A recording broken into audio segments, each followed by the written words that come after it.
today, it's hard to be a Presbyterian. So we got a choir up there who's singing all this great music. We got handbells out here, and we're going to have God Send later. And I just want to get up and dance. It is so hard to be a Presbyterian when you have all this great music. I'm going to invite Mike to read the scripture lesson, and then we're going to sing and dance a little bit together. I can't sing and I can't dance, so I'll be watching. Listen to this scripture very carefully. The police arrested Paul and Silas and pulled them into the court and accused them of being agitators. By this time, the crowd had turned into a restless mob out for blood. The judges went along with the mob, had Paul and Silas' clothes ripped off, and ordered a public beating. Then they threw them into jail, telling the jailkeeper to put them under a heavy guard so that there would be no chance of escape. He did that, just as he did that, he threw them into the maximum security cell in the jail and clamped leg irons on them. Along about midnight, Paul and Silas were at prayer and singing a robust hymn to God. The other prisoners couldn't believe their ears. Then, without warning, a huge earthquake. The jailhouse tottered. Every door flew open. All the prisoners were loose. Now, I was thinking about singing and what that does for us, and I was just at a wedding last week, and you know how sometimes people kind of get on the dance floor, but there's a few songs that gets everybody out of the dance floor, right? So I'm going to invite you guys to stand who are able, so we can get that good feelings going on, and we're going to do a little twist.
Does for us.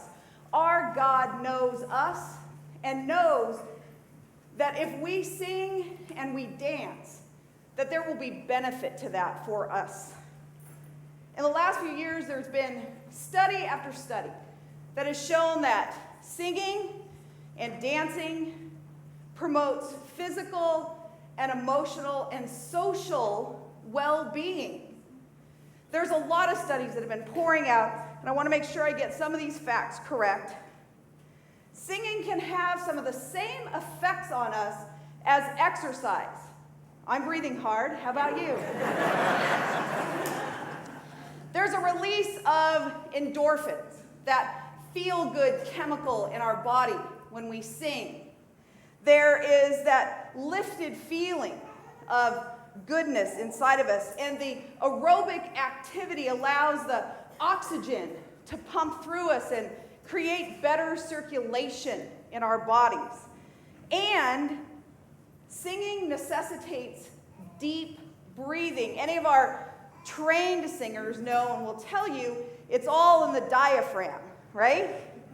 So that helps us to breathe more deeply, which allows us to relax and shed our anxiety. All types of singing have positive emotional and psychological and physiological effects. The act of singing releases those endorphins.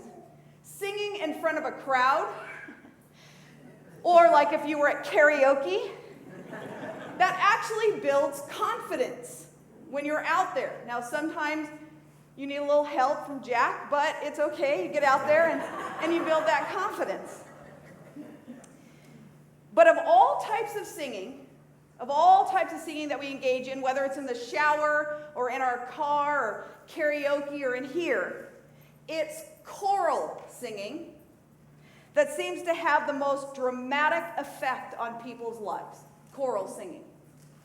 There was a study published in Australia that when they interviewed hundreds and hundreds of choral singers, they rated their satisfaction, the choral singers rated their satisfaction on average much higher than the general population, even if they were going through or living through circumstances in their lives that were worse than the general population. The choral singers still came out ahead in feeling good. Y'all feel good? Oh, yeah. All right. Another study showed they went to a nursing home and they had the residents there in a month-long music program. And at the end of the study, it showed that the residents there that participated had a lower level of anxiety and depression. Singing is good for us.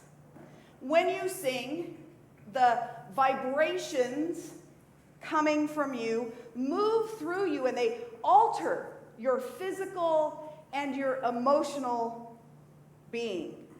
Group singing, for those of us have done it, even if you're not group singing in the choir, but when we're group singing out here in the congregation with a hymn or a song that we're all singing together, that group singing helps us take something that was intimate, something that began inside of us, and then we release it out to the public, and it comes back to us in an even more thrilling form as harmony. So as we sing together, whether it's up in the choir loft or in the pews here together, we are doing something that is changing our being and allowing us to be even more faithful. The scripture story this morning about Paul and Silas out of Acts 16, that chapter is a lot about bondage and freedom, but it's an ironic story about bondage and freedom. Because the people that you would suppose on the surface who were free were actually in bondage to greed, to the culture, to the magistrates, to the laws. They were the ones really in bondage. And the ones who were perceived as in bondage, the girl that they just healed right before this story, who they freed her from her demons. And then Paul and Silas are locked up in jail for doing that. And yet through their faithfulness, they themselves and the rest of the prisoners are released. Paul and Silas are in prison.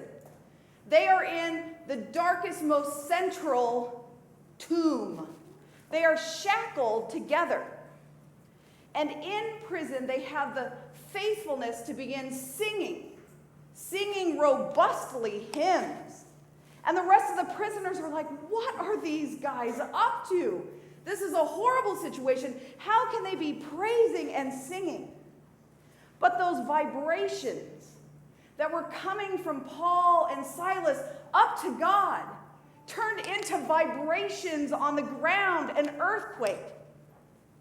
God's vibrations, God's singing, releasing them from their bondage, opening those doors.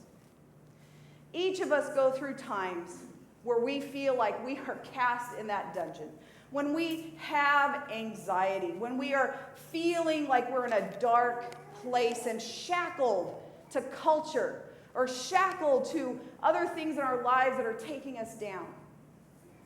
But through faith, we gather here and we sing. And we have the opportunity for those vibrations to release us as well. To know the joy and the contentment that God means for us to have in our lives. Our God knows us so well that He commanded that we take a Sabbath once a week. He knows us so well that He knows that we need that Sabbath. And in that Sabbath, he instructs us to come together for worship and for singing, because he knows how that will transform our lives so that we might live faithfully out into our lives. So today, we celebrate music. We celebrate the beautiful music that God has seen to bless Canyon Hills with all of our musicians, and all the good that it does for us so that we might live faithfully. Amen.